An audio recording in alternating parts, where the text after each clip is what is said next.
नमस्कार दर्शकों, खास मुलाकात खास शख्सियत प्रोग्राम में हमारे साथ आज मौजूद है दुर्ग की जलपरी चंद्रकला ओझा जी और उनके कोच ओम ओझा जी। आप दोनों का हमारे स्टूडियो में स्वागत है। नमस्कार आप सभी दर्शकों का। चंद्रकला, मैं आपसे पहला सवाल करना चाहूंगा कि आपने इतना बड़ा अवार्ड जीता है और तो कैसा महसूस कर रहे हैं? मैं चंद्रकला ओझा, मैं golden book of world record बनाने के बाद थोड़ा अच्छा लग रहा है, अच्छा महसूस हो रहा है। चंद्रकला, आप जब मैं पानी में उतरे तो कैसा मन में विचार आ रहा था?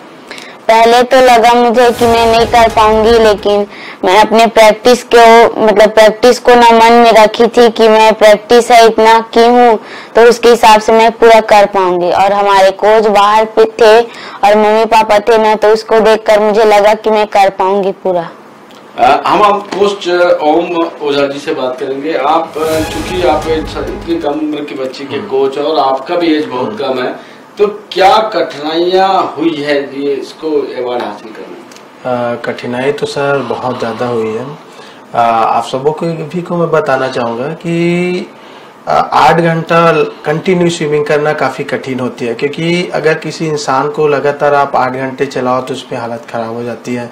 देखिए कि कितना तकलीफ होती है, 8 घंटा बैठने में काफ़ी मुश्किल होती है। लेकिन हमारा टारगेट था, जैसे पिछले साल 6 घंटे ईश्वर ने किए, उसके बाद हम लोग चंद्रकला को तैयार किए 8 घंटा के लिए। तो 8 घंटा तैरने के लिए इनकी प्रैक्टिस काफ़ी लंबी है। और मैं इस चैनल के माध्यम से मैं सभी पेरेंट्स और सभी बच्चे को भी यह संदेश देना चाहता हूँ कि बच्चे आज के समय में मोबाइल और बाकी चीज़ में व्यस्तता रहने से अच्छे हैं आप बच्चों को खेल से जोड़े, तो निश्चित ही आपके बच्चे भी चंद्रकला जैसे बन सकते हैं। लेकिन चंद्रकला की अगर देखें तो काफ़ी ज़्यादा तकलीफ थी, परेशानी थी, क्योंकि हम लोग एक छोटे से गांव में रहते हैं और गांव में हमारे पास कोई सुविधा नहीं है। तालाब में करते हैं, तालाब के पानी भी उतनी साफ नहीं थी। अब जरूर ही ग्राम पंचायत थोड़ा सा ध्यान दिए बड़े होने के बाद, तो इतने बड़े काम करने के बाद, तो अगर देखा जाए तो हमारा बहुत ही संघर्ष भरा दिन रहा। चंद्रकला भी क्या 5 साल की उम्र में की थी, तब से वो तैरना शुरू की। अब 5 साल के उम्र से कंटिन्यू प्रैक्टिस करती गई और आज 15 साल की उम्र में इन्होंने वर्ल्ड रिकॉर्ड बनाया। तो इसका देखा जाए तो 7 से 8 साल का काफ़ी कड़ा संघर्ष था। इनका सिलेक्शन साई गांधीनगर गुजरात में केंद्र सरकार के द्वारा भी किया गया था और वहाँ 2 साल तक प्रैक्टिस भी थी। लेकिन उनका उस टाइप का नहीं हो पाया कि जिस टाइप का उनमें इम्प्रूवमेंट आना था। फिर इन्होंने तालाब में आए, तालाब में आने के बाद फिर से मेरे पास प्रॉपर ढंग से प्रैक्टिस की। तो एक बात और बताना चाहूँगा सर कि चंद्रकला करती है बटरफ्लाई, लॉन्ग 200 मीटर बटरफ्लाई, जो स्विमिंग का सबसे हार्ड इवेंट माना जाता है। साथ ही 400 मीटर इंडिविजुअल मिडल है, जिसमें चारों स्ट्रोक होती है। और हम अगर स्विमिंग के प्रैक्टिस करें, जो कंपटीशन में जो खेलते हैं उनके लिए, तो आप सुबह शाम 3-3 घंटा भी प्रैक्टिस करके काफ़ी अच्छे कर सकते हैं। लेकिन लॉन्ग डिस्टेंस स्विमिंग के लिए आपको डेली 8 से 10 घंटा का प्रैक्टिस चाहिए। और इस प्रैक्टिस ऐसे हैं जो 1 दिन 2 दिन से नहीं होता, आपको सालों तक आपको मेहनत करना है। डेली 5 से 7 घंटा प्रैक्टिस, जल्दी उठना और सारे चीज को आपको त्यागना पड़ेंगे, तभी आप जाके वर्ल्ड लेवल की आप काम कर सकते हैं। क्योंकि हम वर्ल्ड लेवल की काम कर रहे हैं तो वर्ल्ड लेवल की हमारा जुनून होना चाहिए, उस तरीके की सोच होना चाहिए, तभी हम उस चीज कर सकते हैं। और चंद्रकला में भी उस प्रकार की जुनून है कि वो कर सके। चंद्रकला से मैं एक सवाल करना चाहूंगा। चंद्रकला, चूंकि आप बहुत अभी 15 साल के, आप 8 साल से स्विमिंग कर रहे हैं, तो क्या दूसरा खेल आपको पसंद नहीं आया कि केवल तैराकी ही आपको पसंद आई? क्या उसकी वजह क्या थी? पहले तो मैं स्विमिंग ही करती थी। हमारे बड़े भाई बहन ना पहले स्विमिंग करते थे, वो बाहर जाते थे खेलने ना, तो हमको भी लगा कि हम भी बाहर जाएंगे खेलने, हमें भी बाहर घूमने का मौका मिलेगा, तो मैं भी स्विमिंग स्टार्ट की। क्या करते हैं आपके मम्मी पापा और कैसा घर का बैकग्राउंड क्या है, क्या करते हैं? मम्मी पापा तो खेती किसानी ही करते हैं। अभी आप जिस क्लास में पढ़ रहे हैं, आपके साथ में और बच्चे होंगे जो आप उनको प्रमोट करने के लिए, क्या उनको प्रोत्साहित करने के लिए क्या करते हैं? उन लोग भी हमारे जैसे बनना चाहते हैं तो आप लोग सभी भी हमारे मतलब स्विमिंग एकेडमी में आ सकते हैं, आपको भी आगे बढ़ाएंगे और स्विमिंग करने का मौका मिलेगा आप सभी को। कल आपने अवार्ड जब 8 घंटे पूरे हुए और आप तैर के मंच तक पहुंचे तो कैसा अनुभव हो रहा था आपके मन में और आपके दिलो दिमाग में, क्या चल रहा था? मैं ना जब तालाब से निकली तो उतना अच्छा नहीं हुआ था क्योंकि आँख मेरा जल रहा था तो दिखाई नहीं दे रहा था बाहर का चीज, तो मैं खड़ा भी नहीं हो पा रही थी, पूरा आँख जल रहा था। तो बैठे साफ वाफ किए मेरे को, मतलब पूरा पोछे, उसके बाद ना कि आरती वारती किए, फिर बैठी थी आराम से। तो उसके बाद अच्छा लगा। क्या सोच रहे थे उस समय जब आप निकल रहे थे? तो मुझे लगा कि मैं इतना बड़ा रिकॉर्ड बनाई, वैसा लग नहीं रहा था कि मैं प्रैक्टिस से बाहर निकली हूँ, वैसा लग रहा था। ओम जी, आपसे बोलेंगे, चूंकि छत्तीसगढ़ प्रदेश में स्विमिंग का उतना वर्चस्व नहीं है, उतना ज्यादा मतलब उसको महत्व नहीं मिलता, केवल शौकिया तौर पर स्विमिंग को लोग करते हैं। तो इस खेल को बढ़ाने के लिए छत्तीसगढ़ सरकार क्या आगे आप लोगों को मदद कर रही है? सरकार की तो अभी भूपेश बघेल आए थे भेंट मुलाकात के दौरान हमारे गांव में। गृह मंत्री भूपेश बघेल ने मिलके किए है कि हम पूरे गांव में एकेडमी बनाएंगे करके। अब एकेडमी बनाएंगे सर, उसके बाद थोड़ा सा फायदा मिलेगा ही। और सरकार के साथ में खासकर मैं ऐसे फैक्ट्रीज और आप जैसे मीडिया से भी मैं अपील करना चाहूँगा कि सर अगर बड़े लेवल में आपको ओलंपिक लेवल में अगर तैयारी करानी है तो आपको काफ़ी ज़्यादा फैसिलिटी देनी पड़ेगी, क्योंकि ओलंपिक काफ़ी बड़ी इवेंट होती है और उसके लिए काफ़ी अच्छी तैयारी होनी चाहिए, प्रॉपर ढंग से खाना होनी चाहिए, हॉस्टल होनी चाहिए, अच्छी स्विमिंग फैसिलिटीज होनी चाहिए। और सरकार क्या करती कि अभी सिर्फ स्विमिंग पूल बना के दे देने से, अच्छे कुछ फैसिलिटी डाल देने से नहीं होगा।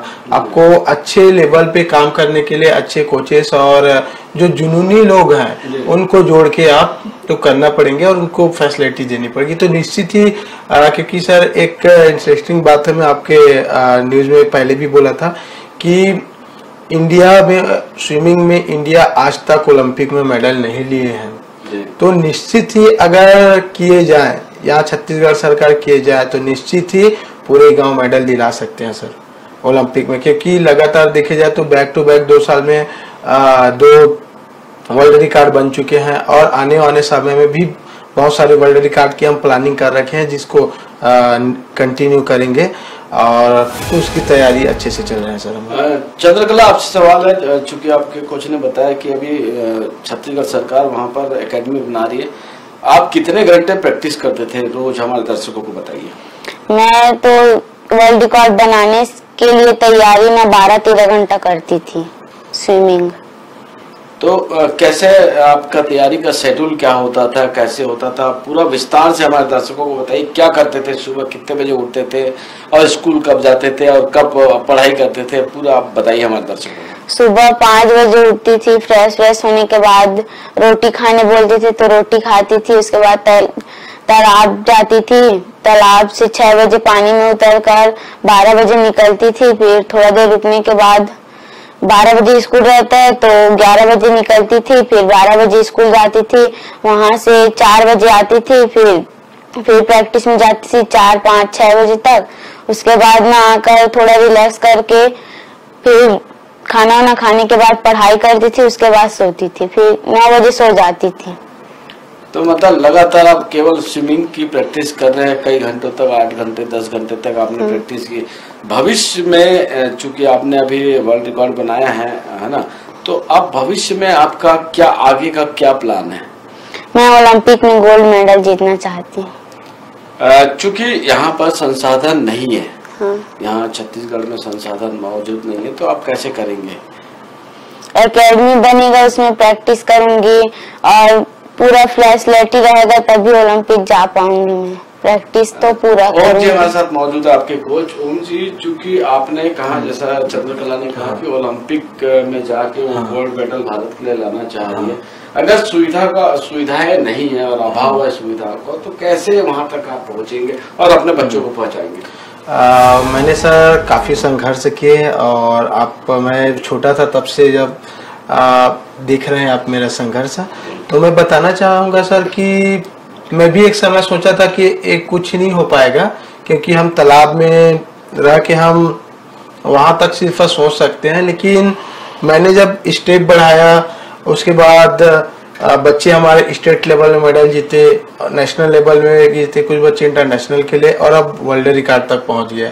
तो लोगों का प्यार भी बढ़ रहा है। जब तक आप डाउन रहोगे तो कोई सपोर्ट करेंगे नहीं, लेकिन धीरे धीरे अब लोगों का भी सपोर्ट मिलना चाह रहा है। और रही बात सर अभी ओलंपिक की, तो ओलंपिक के लिए यहाँ फैसिलिटी नहीं है, तो क्या हुआ सर, हम जहाँ फैसिलिटी वहाँ भेजेंगे बच्चों का।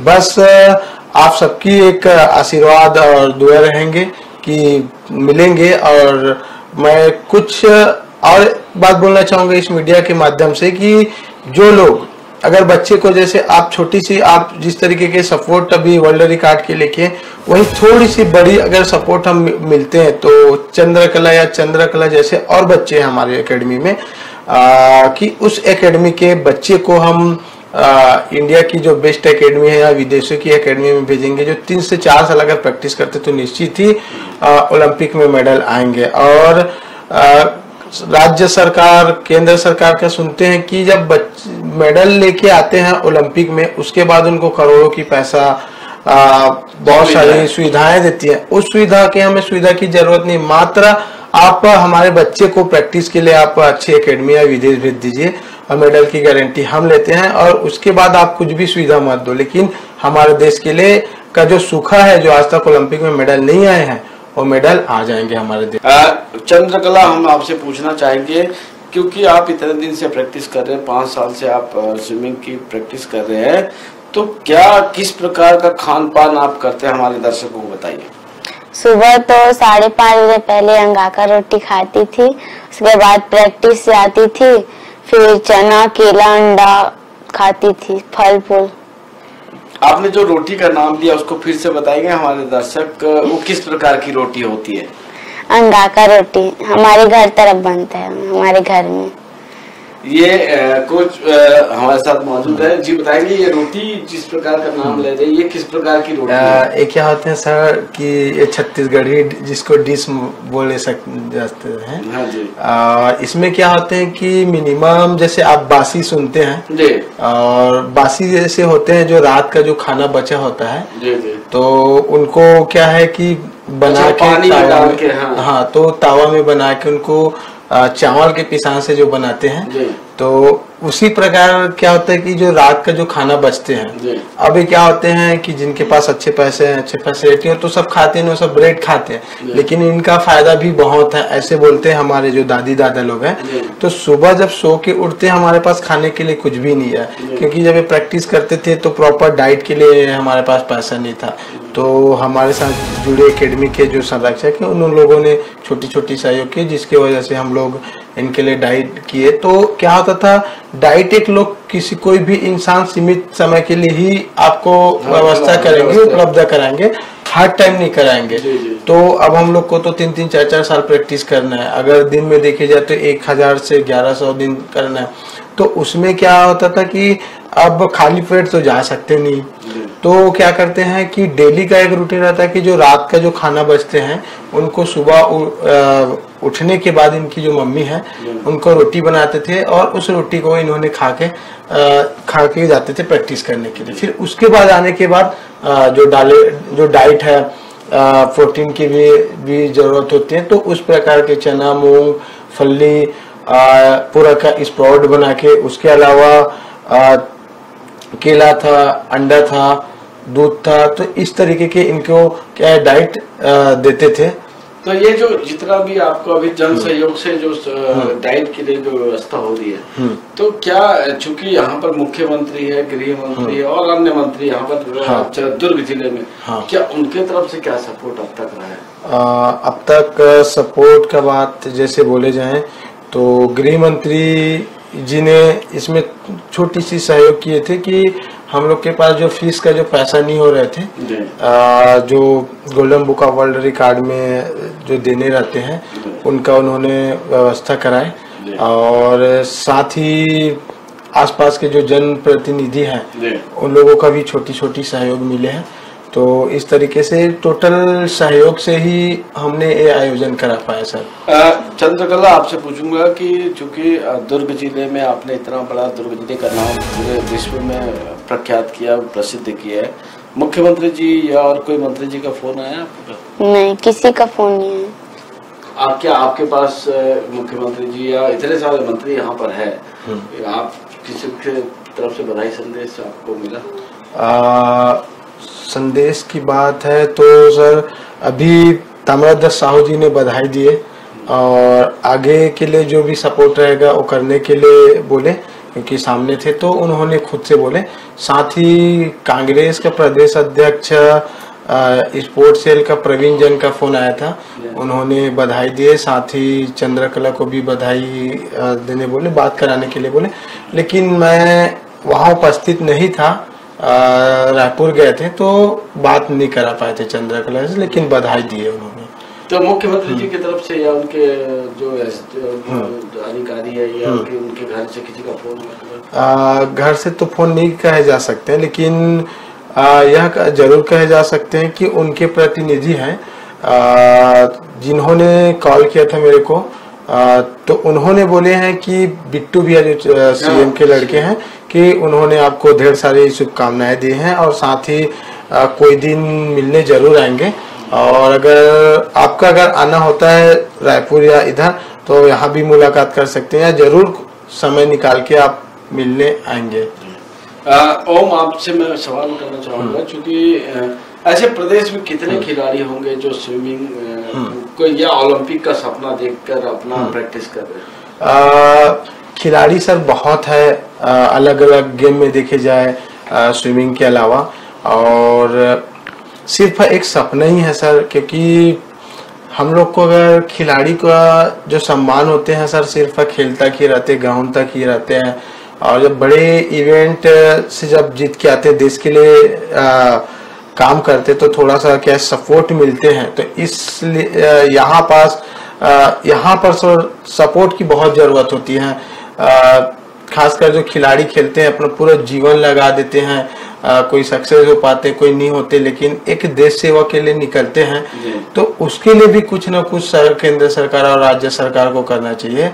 और अगर अच्छी फैसिलिटी, थोड़ी सी भी फैसिलिटी दें सर निची स्तर में, जमीनी स्तर में, तो क्योंकि नींव खुदेगा तभी मकान बनेगा। जस्ट वैसे ही कि आप नींव मजबूत रखेंगे खेल का तो निश्चित ही आपका ऊपर जाएंगे और ओलंपिक में मेडल जरूर आएंगे। देखिए, प्रदेश सरकार और जिला प्रशासन ने पुरई को खेल ग्राम घोषित कर दिया है, तो अब खेल ग्राम घोषित कर दिया तो वहाँ से जो बच्चे निकल रहे, जो राष्ट्रीय स्तर पे जा रहे हैं, अंतर्राष्ट्रीय तो अभी तक नहीं गए, राष्ट्रीय स्तर पे खेले, तो अंतर्राष्ट्रीय खिलाड़ी कितने निकलेंगे आपका अनुमान है पुरई से? बहुत निकलेंगे सर, अभी आपको बताना चाहूँगा। किस खेल में? स्विमिंग में सर मिनिमम बहुत प्लेयर निकलेंगे, स्विमिंग में बहुत इंटरनेशनल प्लेयर निकलेंगे, क्योंकि हम तालाब में तैर के बिना किसी फैसिलिटी के जब नेशनल में मेडल ले सकते तो सर नेशनल तक पहुंच सकते, तो इंटरनेशनल और मेडल लेना सर उतनी बड़ी नहीं है, और सिर्फ एक फैसिलिटी और एक समर्पण की जरूरत है। क्योंकि अगर चंद्रकला एक उदाहरण लेते हैं सर, उन्होंने पूरा त्याग कर तालाब में 10-10 घंटा 12 घंटा तैयारी करके, और एक उतने तालाब में तो सर बहुत प्रकार की जीव होते हैं, सांप है, मछली है, बहुत सारे चीज, और अकेले तालाब में घंटों घंटों तैरना जिसका कोई नहीं, सिर्फ सर एक समर्पण ही है। बाकी बच्चे रात में तालाब जाना बंद कर देते, लेकिन रात में ऐसे भी था कि 8-8 बजे तक तैयारी किए थे। मैं इनका एक छोटी सी बताना चाहूँगा कि इनको मैं बोला था कि आप प्रैक्टिस करने जाना।